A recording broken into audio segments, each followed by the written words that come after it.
Hi అండి, అందరికీ నమస్తే. Welcome to logs by Sumitra. ఈ వీడియోలో నేను గోంగూర పులావ్ని ఎలా చేయాలో చూపించబోతున్నాను. దానికోసం కుక్కర్ పెట్టుకొని, కుక్కర్ వేడైన తర్వాత ఆయిల్ వేసుకొని, అందులోకి హోల్ గరం మసాలాస్ అన్నీ వేసుకొని, చిన్నగా కట్ చేసుకున్న వెల్లుల్లి, పచ్చిమిర్చి తరుగు వేసుకొని, అండ్ మీడియం సైజ్ ఆనియన్ కూడా సన్నగా కట్ చేసుకొని వేసుకోవాలి.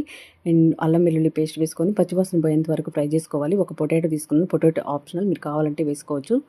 తర్వాత ఇందులోకి పసుపు, ఉప్పు, కారం, ధనియా పౌడరు, గరం మసాలా వేసుకొని ఒకసారి అంతా కలిపేసుకున్న తర్వాత గోంగూర ఒక కట్ట వరకు తీసుకున్నాను. గోంగూర కూడా వేసుకొని మొత్తం అంతా మిక్స్ చేసుకున్న తర్వాత కాస్త వేగనివ్వాలి. గోంగూరని ముందుగా నానబెట్టి ఉంచుకున్న బాస్మతి రైస్ 1.5 గ్లాసు రైస్కి 3 గ్లాసులు వాటర్ వేసుకొని 3 కప్పులు 3 విజిల్స్ వచ్చేంత వరకు 3 విజిల్స్ వచ్చేంత వరకు ఉడికించుకుంటే మీడియం ఫ్లేమ్ మీద సూపర్ టేస్టీ గోంగూర పులావు మనకు రెడీ అయిపోతుంది. దీన్ని చికెన్ ఫ్రైతో కానీ రైతాతో కానీ తీసుకుంటే సూపర్ ఉంటుంది. మీరు ట్రై చేసి ఎలా వచ్చిందో కామెంట్ సెక్షన్ తెలియజేయండి. Thanks for watching.